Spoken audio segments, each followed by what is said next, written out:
পূর্ব আগরতলা থানার আড়ালিয়া নদীর পাড় থেকে জুয়ার সামগ্রী ও নগদ অর্থসহ আটক 6 জুয়ারি।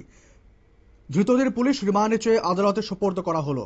গোপন খবরের ভিত্তিতে পূর্ব থানার পুলিশ আড়ালিয়া নদীর পাড় সংলগ্ন এলাকা থেকে 6 জন জুয়ারি সহ তাদের কাছ থেকে 11,500 টাকা এবং জুয়া খেলার সামগ্রী উদ্ধার করে নিয়ে যায় পূর্ব থানার পুলিশ। সংবাদ মাধ্যমের মুখোমুখি হয়ে বিস্তারিত তথ্য তুলে ধরেন ওসি সুব্রত দেবনাথ। কি বলছেন শোনাবো।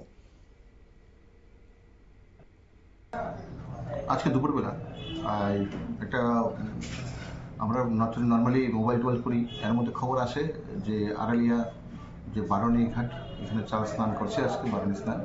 তো এইখানে একটা জোয়ার আসর বসেছে একটা দোকানের পেছনে নদীর পাড়ে। এই খবর সাথে সাথেই আমি আমাদের থানার অন্যান্য অফিসার এবং ওসি কলেজটা আমরা এখানে গিয়ে রেড করি। রেড করে টোটালি 6 জনকে আমরা 6 জন যারা গ্যামলার অ্যারেস্ট করি এবং তাদের কাছ থেকে আমরা টোটালি 11,500 টাকা গ্যামলিং মানি সিজ করি। তাদেরকে আমরা সিজ করে থানা নিয়ে আসছি। তো আমরা যেখানে আমরা খবর পাচ্ছি যে অ্যান্টি গ্যামলিং এবং নেশার বিরুদ্ধে যেখানে আমরা খবর পাচ্ছি আমরা অ্যাকশন করার চেষ্টা করছি। টোটাল কত জন?